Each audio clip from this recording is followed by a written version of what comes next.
आज आपण शेवग्याच्या पानाची चटणी बनवणार आहोत। शेवग्याचं झाड माहीत आहे तुम्हाला, आपल्या आजूबाजूला असतेच, म्हणजेच मुंगण्याच्या शेंगाचं झाड किंवा मोरिंगो माहीत असेल। त्या झाडाचे जे पानं आहे ना, त्या पानांपासून तर बियापर्यंत सर्व घटक एवढे उपयोगी आहेत, तर खूपच उपयोगी। त्याचे फायदे एवढे आहेत, आपल्या केसापासून तर नखापर्यंत खूप जास्त फायदे आहेत। तर त्याची आपण चटणी बनवणार आहोत।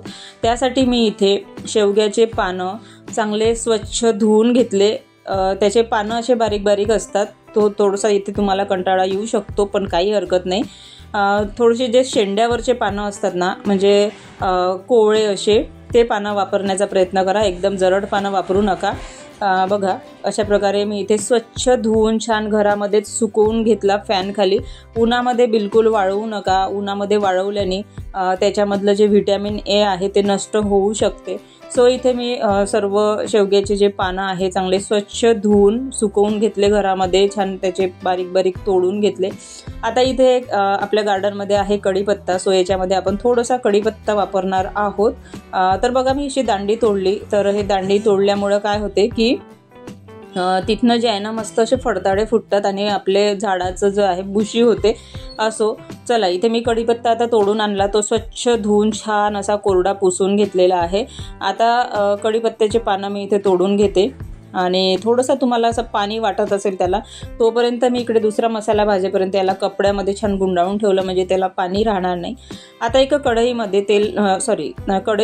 कढई गरम केली, त्यामध्ये 1 टेबलस्पून तीळ घेतले आणि ऑप्शनल आहे, नाही घ्यायचे तर नका वापरू। तर इथे 1 टेबलस्पून तीळ घेतले, चांगले भाजून घेतले खमंग मंद आचेवरती, काढून घेतले एका ताटामध्ये।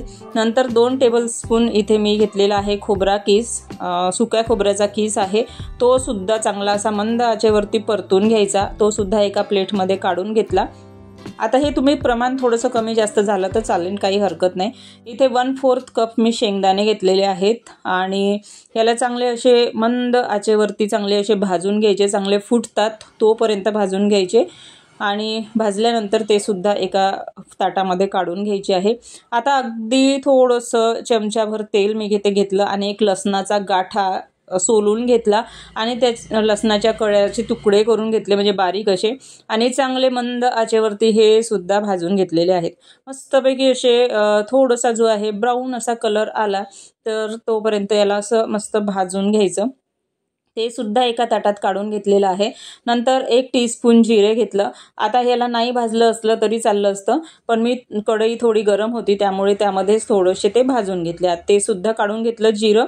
नंतर त्याच कढईमध्ये अगदी थोडंसं तेल टाकलं, अगदी थोडंसं, आणि 1 कप शेवग्याचे पानं घेतले, जे की मी छान स्वच्छ धुवून वाळवून घरामध्येच सुकवून घेतलेले आहेत आणि थोडंफार मॉइश्चर राहते त्याला, तर ते आपण भाजल्यामुळं चाललं जाईल। आणि बघा थोड्या वेळाने 10 मिनिटांनी वगैरे असे छान खनखन वाजत आहे।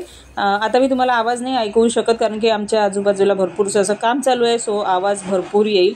तर आणि असे हातावर चोळून बघितले तर पटकन असे चुरा होतात, त्यामुळे अशा प्रकारे हे भाजून घ्यायचे। थोडासा वेळ लागतो आणि हलके फुलके होऊन जातात, तर तशा प्रकारे भाजून घ्यायचे। आता त्याच प्रकारे कढीपत्तासुद्धा इथे भाजून घ्यायचा आहे। मॉइश्चर नाही राहिलं पाहिजे या गोष्टीला, नाही तर चटणी खराब होऊ शकते। तर कशाला जास्त बनवून ठेवायची, अगदी थोडी थोडी बनवली ना तरी मस्त अशी 15 दिवस तरी आपण खाऊ शकतो। तशी तरी ही करून ठेवली ना 3 ते 4 महिने आरामात टिकते, पण एवढ्या दिवस कशाला टिकवायची, थोडी थोडी करायची आणि फ्रेश अशी खायची। इथे कढीपत्ता सुद्धा मस्त असा भाजून झालेला आहे, छान असा हलका फुलका, आणि हातावर त्याला कढीपत्त्याच्या पानाला चोळलं तर चुरा होतो। आणि हे सगळं मिश्रण आता एका ताटात काढून थंड होऊ दिलं। आता ते टाकायचं एका मिक्सरच्या पॉटमध्ये, बघा मिक्सरच्या पॉटमध्ये टाकलेलं आहे। आता थोडंसं जे आहे ना याच्यामध्ये चाट मसाला 1/4 टीस्पून किंवा आमचूर पावडरसुद्धा तुम्ही इथे वापरू शकता।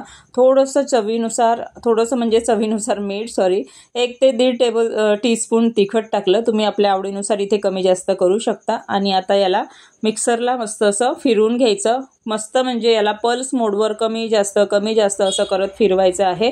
आणि अशा प्रकारे याला मस्त असं याचं आपल्याला चटणी बनवून घ्यायची आहे. खूप एकसारखं नाही फिरवायचं, पल्स मोडवर फिरवायचं, पुन्हा चमच्यानी त्याला मिक्स करायचं आणि पुन्हा पल्स मोडवर फिरवून अशा प्रकारे थोडीशी रफ अशी चटणी आपल्याला तयार करून घ्यायची आहे. खूप असा बारीक भुगा किंवा पावडर बनवायचं नाही आहे. बघा चटणी रेडी झाली बोलता बोलता. आणि रोज 1 चम्मच आपल्या जेवणामध्ये सकाळ संध्याकाळ जरी घेतली ना तरी एवढे फायदे आपल्याला दिसून येतात. एका दिवशी आपण खूप सारं नाही खाऊ शकत. 1 चमचा जरी आपल्या पोटात गेला ना याचा तरी भरपूर असे फायदे आहेत. तर तुम्ही पण करून बघा. आणि जर व्हिडिओ आवडला तर व्हिडिओला लाईक करा, शेअर करा, चॅनलवर नवीन असाल तर सबस्क्राईब पण करा. तुम्हाला जर व्हिडिओ शेवटपर्यंत आवडला प्लीज एक लाईक आणि छानशी एक कमेंट करा. आणि चॅनलवर नवीन असाल तर सबस्क्राईब करा. तर अशीच चटणी तुम्ही पण करून बघा आणि मुलांना कळणारही नाही की तुम्हाला ही चटणी शेवग्याच्या पानाची आहे आणि खूप आवडीने खातील, कारण की माझी मुलं खात आहे. सो मस्त खा, स्वस्त रहा. पुन्हा भेटूया नेक्स्ट व्हिडिओमध्ये. तोपर्यंत बाय.